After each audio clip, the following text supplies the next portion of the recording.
Hey everyone, so friend कैसे हैं आप सभी? आशा है आप सभी अच्छे होंगे। सो फ्रेंड हमने लास्ट लेक्चर में चारवाक दर्शन स्टार्ट कर दिया था और मैंने आपको चारवाक दर्शन का कंप्लीट इंट्रोडक्शन दे दिया था। हमने देखा था कि चारवाक दर्शन के जो प्रवक्ता वो कौन है? बृहस्पति है, ठीक है। और बृहस्पति जो है वो कौन है? देवताओं के गुरु है। और इन्होंने जो दर्शन लिखा था वो किसके लिए लिखा था? राक्षसों के लिए लिखा था, ताकि राक्षस जो है वो क्या हो जाए? सुख की प्राप्ति के लिए क्या हो जाए? पागल हो जाए, है ना। क्योंकि इसका उद्देश्य क्या है? सुखवाद का उद्देश्य है। मतलब अगर हम चारवाक दर्शन की बात करें तो उसका जीवन जीने का उद्देश्य जो है वो क्या है? सुखवाद है।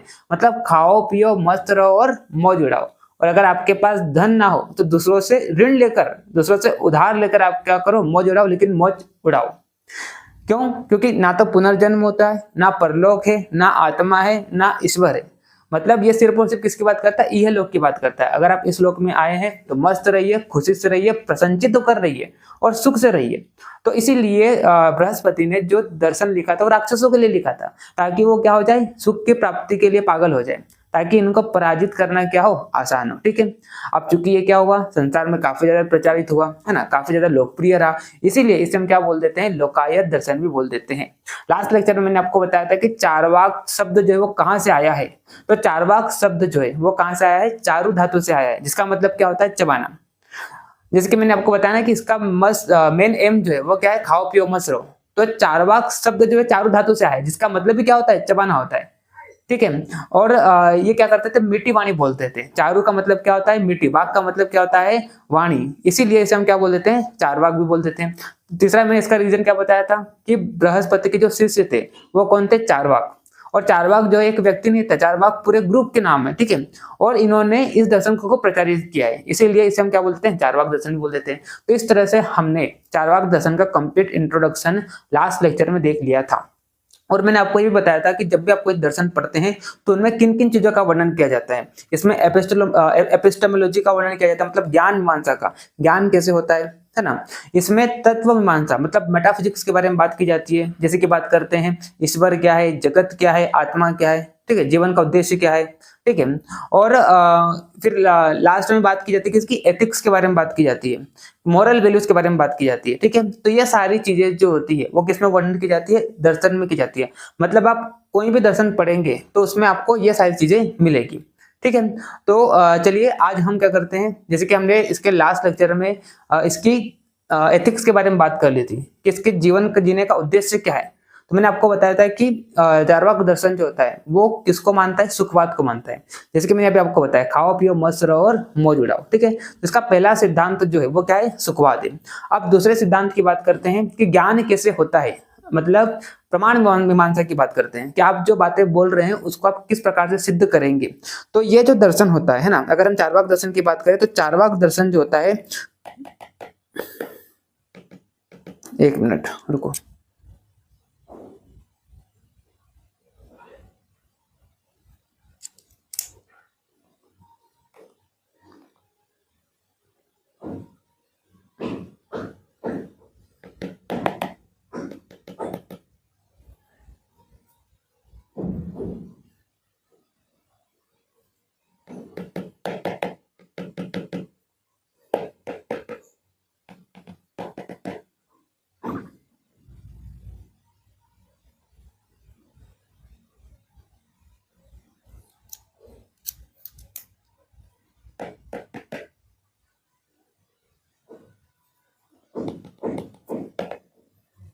अरे यार,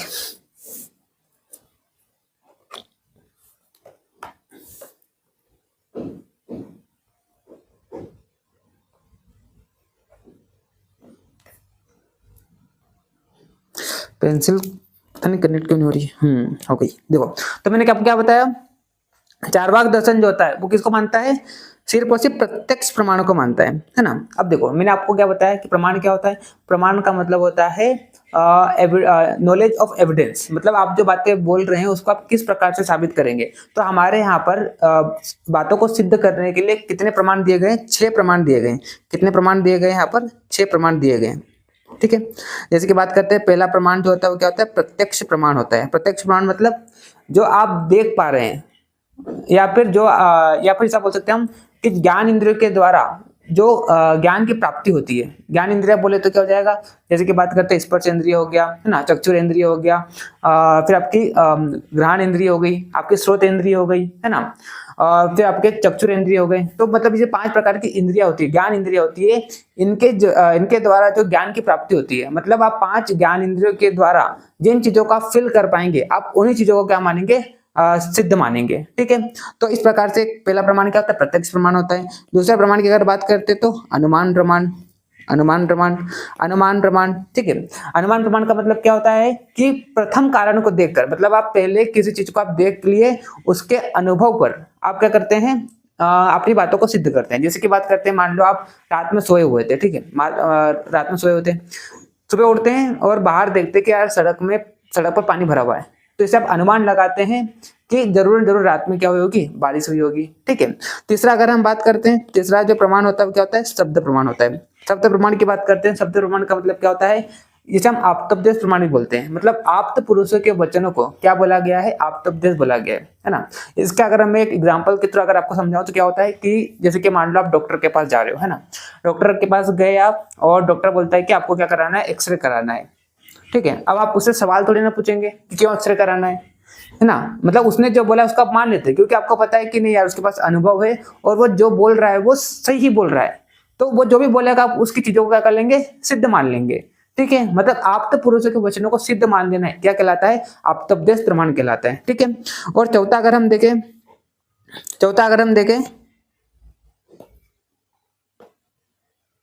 चौथा प्रमाण अगर हम देखें तो कौन सा प्रमाण होता है, उपमान प्रमाण होता है। उपमान प्रमाण में क्या किया जाता है, कंपैरिजन किया जाता है, मतलब किसी चीज को कंपेयर करके आप उस चीज को क्या करते हैं, सिद्ध मानते हैं। जैसे कि बात करते हैं, मान लो आपने हाथी नहीं देखा, ठीक है, और आप जा रहे हैं कहाँ पर, जंगल में जा रहे हैं, तो आपका दोस्त आपको बोलता है कि देखो वहां जंगल में हाथी मिलेगा, लेकिन आप बोलेंगे क्या, अरे यार मेरे को तो हाथी पता ही नहीं हाथी कैसा दिखता है। तो आपका दोस्त बोलेगा भैंसा देखा है, तो बोले हाँ भैंसा देखा है। तो बस भैंसे के आकार के साइज, मतलब अगर भैंसे के साइज में अगर हम कंपेयर करेंगे तो वो बड़ा होगा। ठीक है, उसके अगर नाक को देखेगा तो 10 गुना बड़ी होगी, उसके अगर पैर को देखेंगे तो जो भैंसा होता है उसके पैर से 4 गुना बड़े होंगे या मतलब मोटे होंगे। ठीक है, तो इस तरह से आपके दिमाग में वो पिक्चर डाल देता है कि हाँ भैंसे जैसा कुछ होता है वो, लेकिन उसका साइज बड़ा है ना, उसकी नाक बड़ी है, उसके पैर जो है वो मोटे मोटे हैं। ठीक है, इस तरह से आपके दिमाग में उसने डाल दिया। अब आप मान लो जंगल में गए और आपके सामने हाथी आ जाता है, तो आप समझ जाएंगे अरे हाँ ये मेरा दोस्त जो बता रहा था कि भैंसे के बराबर लेकिन उसका साइज बड़ा है, नाक लंबी है और पैर मोटे हैं, तो यही हाथी है। तो इस प्रकार से आप क्या करते हो, कंपैरिजन करके जो चीजों को सिद्ध कर लेते हो तो वो क्या कहलाता है, उपमान कहलाता है। ठीक है, और पांचवा अगर हम बात करते हैं तो अर्थापत्ति की बात करते हैं। ठीक है, अर्थापत्ति की बात करते हैं, यहाँ पर इंप्लीकेशंस की बात की जाती है, मतलब जो कॉन्ट्रेडिक्शन के जो फैक्ट होते हैं उनको समझने की कोशिश की जाती है, उनको सिद्ध करने की कोशिश की जाती है, उसमें क्या कहते हैं, अर्थापत्ति बोलते हैं। इसको भी मैं एक एग्जांपल से समझाता हूँ कि मान लो आपका दोस्त है और आप हो। ठीक है, अब आपका दोस्त क्या करता है, खूब मस्ती करता है ना, मतलब पढ़ाई का नाम तो बिल्कुल नहीं करता है, आपके सामने बिल्कुल नहीं पढ़ाई करता है ना, लेकिन ये क्या कर रहा है, जब रिजल्ट आता है, मतलब एग्जाम होती है, एग्जाम और बिना चीटिंग से ये क्या करता है, टॉप कर जाता है। तो यहाँ पर आपके दिमाग में 2 फैक्ट आते हैं, एक तो ये कि तो पढ़ता भी नहीं है और दूसरा ये कि टॉप भी कर रहा है। तो यहाँ पर आप क्या करते हैं, फिर कॉन्ट्रेडिक्ट को दूर करने के लिए आप फिर सोचते हैं कि हाँ जरूर ये रात में पढ़ता होगा। तो इस तरह की जो कॉन्ट्रेडिक्ट के जो फैक्ट होते हैं उनको समझने की जिस प्रमाण के द्वारा कोशिश की जाती है उसे हम क्या कहते हैं, अर्थापत्ति बोलते हैं। और फिर छठा प्रमाण जो होता है ना, छठा प्रमाण अगर हम बात करें तो छठा प्रमाण जो होता है वो क्या होता है, अभाव प्रमाण, या जिसे हम क्या बोल देते हैं, अनुपलब्धि प्रमाण। ठीक है, मतलब नहीं होने का, जो चीज आपके सामने नहीं है लेकिन उसको भी आप सिद्ध करने की कोशिश करते हो, उसे हम क्या बोलते हैं, अनुपलब्धि प्रमाण बोलते हैं, मतलब अभाव प्रमाण बोलते हैं। ठीक है, तो इस तरह से कितने प्रमाण माने गए हैं, 6 प्रमाण माने गए। अब कोई दर्शन जो होता है सिर्फ 1 प्रमाण को मानता है, कोई दर्शन जो होता है 2 प्रमाण को माना है, किसी दर्शन ने 3 को माना है, किसी ने 4 को माना है, किसी ने 5 को माना है, किसी ने 6 को माना है। ठीक है, तो अपनी बातों को सिद्ध करने के लिए किसी ने 1 को, किसी ने 2 को, किसी ने 3 को, किसी ने 4 को, तो इस तरह से अलग अलग प्रमाणों के थ्रू इन्होंने अपनी चीजों को समझाने की कोशिश की। लेकिन अगर आप चार्वाक दर्शन से पूछेंगे तो क्या बोलेगा कि हम सिर्फ और सिर्फ किसको मानते हैं, प्रत्यक्ष प्रमाण को मानते हैं। हम सिर्फ और सिर्फ जो हमारे सामने दिखाई देती है चीजें हम सिर्फ उसी को मानेंगे, या जिसे हम हमारी 5 ज्ञान इंद्रियां है इनके द्वारा फिल कर पाएंगे हम उसी चीज को प्रमाण मानेंगे। तो ये क्या बोलते हैं, चार्वाक दर्शन जो होता है केवल केवल किसको मानता है? प्रत्यक्ष प्रमाण को मानता है। ये क्या बोलता है कि ये क्या बोलता है कि जो चीज हमें दिखाई दे रही है या जो चीज हमारे सामने है उसी को हम क्या मानेंगे? प्रमाण मानेंगे। जो चीज हमारे सामने नहीं है उसके हम प्रमाण नहीं मानेंगे। तो अगर आप इनसे जाके पूछो कि आत्मा होती है तो ये आपसे सवाल पूछेगा, आत्मा दिखाई देती है? आत्मा का प्रत्यक्ष कर सकते हैं? नहीं कर सकते हैं, तो नहीं होती आत्मा। अगर आप इनसे पूछो कि ईश्वर होता है तो आपसे सवाल पूछेगा, कभी आपने ईश्वर को देखा? ईश्वर का भी आपने देखा? नहीं देखा है। ईश्वर का आप प्रत्यक्ष कर सकते हैं? नहीं कर सकते हैं, तो नहीं होता ईश्वर। ठीक है। तो ये क्या बोलता है कि हम सिर्फ और सिर्फ जो चीज हमें दिखाई दे रही है या हमारी जो 5 ज्ञानेंद्रियां है उनके द्वारा जिनको हम फील कर पाते हैं उन्हीं को हम सिर्फ क्या मानेंगे? प्रत्यक्ष मानेंगे। ये अनुमान प्रमाण को नहीं मानता है, मतलब जो अनुभव से जो चीजें सिद्ध की जाती है उनको नहीं मानता है। ये सिर्फ और सिर्फ मतलब पूरे भारतीय दर्शन में कितने दर्शन है अपने यहाँ? 9 दर्शन है, तो उनमें से सिर्फ और सिर्फ ये एक दर्शन है जो सिर्फ और सिर्फ किसको मानता है? प्रत्यक्ष प्रमाण को मानता है। अगर आप इनसे बोलो कि बैक्टीरिया होते हैं, अगर आप इनसे बोलो कि फंजाई मतलब जो माइक्रो ऑर्गेनिज्म होते हैं, तो ये बोलेंगे कि आपने कभी नेक्ड आई से देखा है? नहीं देखा है, तो नहीं होते हैं। मतलब ये अपनी बात पर टिके रहते हैं, है ना। और इतने इगोइस्ट लोग हैं ना ये कि इन्होंने बोला कि हम ही सब कुछ है। अगर हमने बोल दिया कि जो चीज हमें हमारे सामने दिखाई देगी उसी को मानेंगे, अगर इनके सामने किसी चीज को प्रूव करने की कोशिश करोगे तो नहीं मानेंगे ये। ईश्वर को नहीं मानेंगे, आत्मा को नहीं मानेंगे, मतलब जब तक आप इनको दिखा ना दो सामने, सारी चीजों को प्रत्यक्ष रूप से दिखाना दो, तब तक ये चीजों को नहीं मानेंगे। ठीक है। तो जो चीज प्रत्यक्ष नहीं है अर्थात जो लिखी हुई है उसे यह नहीं मानता है, इसलिए ये वेदों को नहीं मानता है। ठीक है। अब जो चीज लिखी हुई है उसको नहीं मानेगा, जो चीज सामने दिखाई दे रही है या जिसे हम क्या करते हैं हमारे ज्ञान इंद्रियों से फील कर सकते हैं, सिर्फ उन्हीं चीजों को प्रत्यक्ष मानता है ये। ठीक है, या उन्हीं चीजों को प्रमाण मानता है। ठीक है। तो इस प्रकार से ये सिर्फ और सिर्फ किसको मानता है? प्रत्यक्ष प्रमाण को मानता है। मतलब जो चीज दिखाई दे रही है उन्हीं को प्रमाण मानता है, जो चीज नहीं दिखाई दे रही है तो उसको ये प्रमाण नहीं मानता है। ठीक है। चलिए उसके बाद हम बात करते हैं चार्वाक दर्शन और महाभूत, है ना। तो चार्वाक दर्शन ने केवल कितने महाभूत माने? 4 महाभूत माने हैं। पृथ्वी को माना है, क्यों? क्योंकि पृथ्वी को आप देख पाते हैं, है ना। जल को माना है, जल को भी आप देख पाते हैं। तेज को माना है, तेज को भी आप ज्ञान इंद्रियों से आप फील भी कर पाते हैं, उसे आप देख भी पाते हैं, है ना। वायु, आंधी में निकल जाओ आप उसे स्पर्श भी कर पाते हैं। ठीक है, आपको फील भी होती है वायु। तो इसीलिए इसने सिर्फ और सिर्फ 4 महाभूत को माना है। कौन से? पृथ्वी, जल, तेज और वायु। इसने आकाश महाभूत को नहीं माना है। क्यों नहीं माना है? क्योंकि आकाश महाभूत का हम प्रत्यक्ष नहीं कर सकते हैं, इसलिए इसने आकाश महाभूत को नहीं माना है। जैसे कि आकाश मतलब समझो इस तरह से कि आपके और मेरे बीच में जो जगह स्पेस है इसे हम क्या बोलते हैं? आकाश महाभूत बोलते हैं। ठीक है। तो आपको आकाश महाभूत दिखाई दे रहा है? नहीं दिखा रहा है ना। मतलब आकाश महाभूत में जो चीजें हैं उनको तो आप देख पा रहे हैं, लेकिन आकाश महाभूत का प्रत्यक्ष नहीं कर सकते हैं। अब ये सिर्फ किसको मानता है? प्रत्यक्ष प्रमाण को मानता है। मतलब जो चीज दिखाई देती है हम उसी को मानेंगे। अब चूंकि आकाश महाभूत का प्रत्यक्ष आप नहीं कर सकते हैं, इसलिए ये बोलता है कि आकाश महाभूत नहीं होता है। मतलब यही 4 महाभूत है, और इन्हीं 4 महाभूत का क्या होता है? संयोग होता है ना। और संयोग से सारी चीजें बनी है, लकड़ी बनी है, पेड़ पौधे बने हुए हैं, इंसान बना हुआ है। ये सृष्टि की उत्पत्ति हुई है, किससे हुई है? इन 4 महाभूतों से हुई है।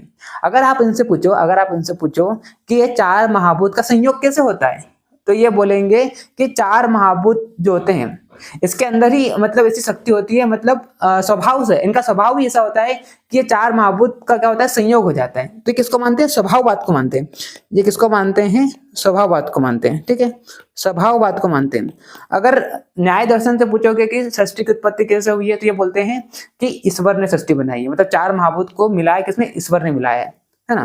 बाकी दर्शन भी अपना अपना मत देते हैं, लेकिन अगर आप इससे बोलेंगे नहीं ईश्वर कुछ नहीं होता है, ईश्वर ने कुछ नहीं मिलाया है, ये जो जितने भी महाभूत है ये अपने आप क्या करते हैं? संयोग। इनमें स्वभाव भी ऐसा होता है, स्वभाववाद को मानते हैं। इनके अंदर ऐसा स्वभाव होता है कि अपने आप आकर क्या होते हैं? संयोग हो जाता है इनका, और इससे भी सारी चीजें बन जाती है। तो किसको मानता है? स्वभाववाद को मानता है। ठीक है। चार्वाक दर्शन के अनुसार आकाश नामक कोई महाभूत नहीं होता है ना। आकाश का प्रत्यक्ष अनुभव नहीं किया जाता है, इसलिए ये आकाश महाभूत को नहीं मानता है। ठीक है। चलिए उसके बाद हम बात करते हैं चार्वाक दर्शन और आत्मा। अब बात करते हैं अपन आत्मा, है ना। तो अब देखिए, अब जैसे कि मैंने आपको बताया कि हमारे यहाँ टोटल कितने दर्शन है? 9 दर्शन है, आस्तिक और नास्तिक मिलाकर। तो इनमें से 7 दर्शन जो है वो क्या करते हैं आत्मा को मानते हैं। वो क्या करते हैं, आत्मा को माना है 7 दर्शनों ने। ठीक है, 2 दर्शन ऐसे हैं, एक तो क्या है, एक तो आपका क्या है चारवाक दर्शन, और दूसरा आपका क्या है बौद्ध दर्शन। ठीक है, ये दोनों दर्शन ने आत्मा की सत्ता को नहीं माना है। बौद्ध दर्शन क्या बोलता है कि चेतना मतलब आत्मा जैसी कोई चीज नहीं होती, बस यहाँ पर क्या होता है चेतना का प्रभाव होता है। ये अपनी बात को कुछ इस प्रकार सिद्ध करता है कि जिस प्रकार से जो वायर होती है उसमें करंट जैसी कोई चीज नहीं होती है, यहाँ पर सिर्फ क्या होता है इलेक्ट्रॉन का फ्लो होता है, तो करंट भी क्या करती है फ्लो करती है। तो ठीक उसी प्रकार से भी क्या बोलता है बौद्ध दर्शन जो बोलता है वो क्या बोलता है चेतना जैसी कोई चीज नहीं होती है, सिर्फ यहाँ पर क्या होता है चेतना का क्या होता है प्रवाह होता है। ठीक है, मतलब आत्मा जैसी कोई चीज नहीं होती है, सिर्फ और सिर्फ क्या होता है चेतना का प्रवाह होता है। जिस प्रकार से करंट जो होती है फ्लो करती है, किस कारण, इलेक्ट्रॉन के फ्लो होने के कारण, तो वैसे ही यहाँ पर क्या होता है चेतना का सिर्फ क्या होता है प्रभाव होता है। लेकिन अगर आप चारवाक दर्शन की बात करेंगे तो ये भी नहीं मानता है, ये तो बोलता है कि आत्मा की सत्ता होती नहीं, मतलब आत्मा जैसा कोई पदार्थ है ही नहीं। और ये क्या बोलता है कि शरीर जो है ना, शरीर जो है वो क्या है किसका गुण है चेतना, मतलब चेतना जो है वो चैतन्य की बात करते हैं, चेतना जो किसका गुण है शरीर का गुण है, मतलब ये शरीर को ही आत्मा मानता है। और जब तक आपका शरीर रहेगा तब तक चेतना रहेगी, और जैसे ही आपका शरीर खत्म होता है, मतलब जैसे आपकी मृत्यु होती है, तो चेतना का प्रभाव होने का तब बंद हो जाता है। ठीक है, तो ये क्या बोलता है कि शरीर जो है मतलब चेतना जो किसका गुण है शरीर का गुण है। जब तक शरीर रहेगा तब तक चेतना रहेगी, और जैसे आपकी मृत्यु हो जाती है तो चेतना भी क्या हो जाएगी, चेतना का प्रभाव जो है वो भी क्या हो जाएगा बंद हो जाएगा। ठीक है, तो क्या बोला इसने, देखिए चारवाक दर्शन के अनुसार देखिए तो आत्मा नामक कोई पदार्थ नहीं, आत्मा जैसी कोई चीज होती ही नहीं है ना। चैतन्य आत्मा का धर्म है। चैतन्य बोले तो चेतना बोले तो कॉन्शियसनेस किसका धर्म है, आत्मा का धर्म है। और ये जो चेतना का संबंध है किससे, शरीर से, मतलब इसने किसको माना है, शरीर को ही आत्मा माना है, शरीर को ही इसने क्या माना है, आत्मा माना है ना। चारवाक दर्शन, अब देखो अब इसने क्या बोला कि चैतन्य जो है या जिसे हम क्या बोल सकते हैं चेतना बोल सकते हैं, या जिसे हम कॉन्शियसनेस बोल सकते हैं, क्या बोल सकते हैं हम कॉन्शियसनेस बोल सकते हैं। ठीक है, कॉन्शियसनेस बोले तो सुख दुख सोचना ये सब सारी चीजें किसमें आती है, कॉन्शियसनेस में आती है, मतलब आप होश में है। ठीक है, तो ये जो चेतना जो होती है वो किसका गुण है, ये किसका गुण है, चेतना जो है वो शरीर का गुण है। किसका गुण है, शरीर का गुण है ना। मतलब क्या है, इसका मतलब ये है कि शरीर ही क्या है, आत्मा है। आपकी जो शरीर है उसे कोई क्या मानता है, आत्मा मानता है। मतलब आत्मा शरीर से अलग चीज नहीं है, आत्मा जो है वो शरीर से अलग चीज नहीं है, शरीर ही आत्मा है ना। इस तरह से ये आत्मा जैसे कोई पदार्थ को नहीं मानता। अब यहाँ पर सवाल ये उठता है कि इन्होंने एक तो क्या बोला, एक तो इन्होंने भौतिकवाद को फॉलो किया, किसको फॉलो किया, भौतिकवाद को फॉलो किया। एक मिनट, एक तो इन्होंने क्या किया, भौतिकवाद को फॉलो किया। भौतिकवाद का मतलब क्या होता है, भौतिकवाद का मतलब होता है मटेरियलिज्म का मतलब क्या हो जाएगा कि सारी चीजें इस संसार की सारी चीजें वो कैसी है, भौतिक है। मतलब महाभूतों से बनी हुई है। ठीक है, सारी चीजें जो है वो किसी है, भौतिक है ना। अब भौतिक का मतलब क्या हो जाएगा, जिसके पास क्या होता है, मास होता है, जो स्पेस को ऑक्यूपाई करता है ना। ये क्या कहलाती है, भौतिक चीजें कहलाती है। ठीक है, तो इसने एक तो भौतिकवाद को फॉलो किया। तो अब सवाल ये उठता है कि भौतिक चीजों में चेतना कैसे उत्पन्न हो सकती है, भौतिक चीजों में चेतना कैसे होती है, किसी ने आत्मा को तो माना नहीं है ना। मतलब कॉन्शियसनेस, भौतिक चीजों में कॉन्शियसनेस कैसे आ सकता है, मतलब चेतना कैसे आ सकती है। तो ये अपनी बात को सिद्ध करने के लिए क्या बोलता है, कि इसको सिद्ध करने के लिए क्या बोलता है कि जब तक शरीर है तब तक चेतना है। ये क्या बोलता है, जब तक शरीर है तब तक क्या है, चेतना है। शरीर के न रहने पर चेतना भी नहीं रहती है। मतलब अगर आपकी मृत्यु हो जाएगी तो आप किस हो जाएंगे, बेहोश हो जाएंगे, मतलब आपकी जो कॉन्शियसनेस है वो भी क्या हो जाएगी, चली जाएगी, है ना। तो इसको सिद्ध करने के लिए क्या बोलता है, ये सारी चीज को सिद्ध करने के लिए कि जिस प्रकार से पान, कत्था, सुपारी, चूने में लाल रंग न रहने पर भी खाने में मुंह में लाल रंग उत्पन्न होता है, उसी प्रकार चार महाभूतों के संयोग होने से चेतना उत्पन्न हो जाती है। तो ये क्या बोलता है कि जिस प्रकार से आपने देखा होगा कि पान हो गया है ना, मान लो कत्था हो गई, मान लो सुपारी हो गई, ठीक है, तो इनमें लाल रंग होता है, इनमें लाल रंग होता है? नहीं होता है, नहीं होता है। लेकिन जब आप इनको खाते हो, लेकिन जब आप इनको क्या करते हो, खाते हो, तो लाल रंग जो है वो आपको क्या करता है, दिखाई देता है। तो ये क्या बोलते हैं कि ठीक उसी प्रकार से ये जो महाभूत है, चार महाभूत का क्या होता है, संयोग होता है। संयोग कैसे होता है? स्वभाव से ही, इनका स्वभाव ऐसा होता है कि संयोग हो जाते हैं, स्वभाव बात को मानता है। तो जैसे इनका क्या होता है, संयोग होता है ना, जैसे इनका क्या होता है, संयोग होता है, तो इनमें अपने आप क्या हो जाती है, चेतना उत्पन्न हो जाती है। जिस प्रकार से आपको पान में लाल रंग नहीं दिखाई देता है, कत्था में लाल रंग नहीं दिखाई देता, लेकिन जैसे इसको खाते हो, चबाते हो, चरवक बोलते हैं ना, चारवाक मतलब चबाना, जब इसको क्या करते चबाते हो तो इसमें क्या होता है, लाल रंग दिखाई देता है। ठीक उसी प्रकार से क्या बोलता है कि जैसे ये महाभूत जुड़ते हैं, महाभूत का जैसे क्या होता है, संयोग होता है, तो क्या हो जाता है, इसमें चेतना अपने आप उत्पन्न हो जाती है। और ये चेतना कब तक रहती है, मतलब इसमें कंसियसनेस, जैसे महाभूत जुड़े तो क्या हो गया, जैसे महाभूत जुड़े तो क्या होता है, इसमें कंसियसनेस आ जाती है ना, कंसियसनेस आ जाती है, मतलब चेतना आ जाती है। और ये चेतना कब तक रहती है, जब तक आपका शरीर रहता है तब तक रहती है। जैसे आपकी मृत्यु हो जाएगी तो क्या हो जाएगा, चेतना जो है वो बंद हो जाएगी। मतलब ये चेतना को किसका गुण मानता है, शरीर का गुण मानता है, मतलब आत्मा को अलग नहीं बताता है। ये क्या बोलता है कि आत्मा जैसी कोई चीज नहीं है, शरीर ही आत्मा है ना। तो इस प्रकार से अपनी चीजों को समझाता है। दूसरा ये एक और मतलब उदाहरण देता है कि आपने भी देखा होगा कि जो गुड़ होता है या अंगूर होता है, ठीक है, तो आपने बचपन में गुड़ खाया होगा, अंगूर खाया होगा, तो आपकी मम्मी कभी मना करती है कि गुड़ मत खाओ, अंगूर मत खाओ, है ना। लेकिन अगर आप क्या करते हो, इनको उचित प्रकार से सड़ा देते हो, अगर आप गुड़ को सड़ा देते हो, है ना, आप अंगूर को सड़ा देते हो, तो फिर सड़ाने के बाद इसमें क्या होता है, ये मदिरा बन जाती है, मतलब इसमें क्या होता है, नशा आ जाता है ना। तो ठीक उसी प्रकार से क्या बोलता है कि जैसे महाभूत क्या होता है, संयोग होता है, जैसे महाभूतों का क्या होता है, संयोग होता है, तो संयोग होने पर इसमें क्या होता है, चेतना उत्पन्न हो जाती है। ठीक है, तो इस प्रकार से अपनी बातों क्या करता है, ये सिद्ध करता है। ठीक है, तो चार्वाक दर्शन ने आत्मा को भी नहीं माना है, चार्वाक दर्शन ने सिर्फ चार महाभूतों को माना है। चार्वाक दर्शन सिर्फ और सिर्फ किसको मानता है, प्रत्यक्ष प्रमाण को मानता है। मतलब जो चीज हमारी ज्ञान इंद्रिय के द्वारा फील होगी, जो चीज हमें दिखाई देगी, हम क्या करेंगे, उसी चीज को मानेंगे, है ना। इसके अलावा हम किसी को नहीं मानेंगे, वेदों में लिखी गई बातें नहीं मानेंगे। इनके सामने अगर आप बात करो कि ईश्वर होता है, आत्मा होती है, तो आपका मजाक उड़ा देगा ये, और आपकी खूब हंसी उड़ाएगा, आपकी खूब निंदा करेगा, है ना। खूब इगोइस्ट लोग हैं, मतलब हमने जो बोल दिया वो सही है, आत्मा नहीं होती है तो नहीं होती है, ईश्वर नहीं होता है तो नहीं होता है। क्यों? क्योंकि हम उसको देख नहीं पाते हैं। क्यों? क्योंकि सिर्फ से प्रत्यक्ष प्रमाण को मानता है। ठीक है, चलिए अब हम बात करते हैं, बात मैंने आपको बताया था, स्वभाववाद को मानता है कि ये जो महाभूत है, इनमें ऐसा स्वभाव होता है कि इनका क्या होता है, संयोग हो जाता है। ठीक है, उसके बाद अगर हम बात करते हैं चार्वाक दर्शन ईश्वरवाद की बात करें, तो चार्वाक दर्शन ईश्वर को भी नहीं मानता है। तो चार्वाक दर्शन ईश्वर के अस्तित्व को नहीं मानते हैं। क्यों? क्योंकि ईश्वर का प्रत्यक्ष कर सकते हैं, नहीं कर सकते हैं। अब चूंकि ईश्वर का प्रत्यक्ष नहीं कर सकते हैं, तो आप ईश्वर को कैसे मानेंगे।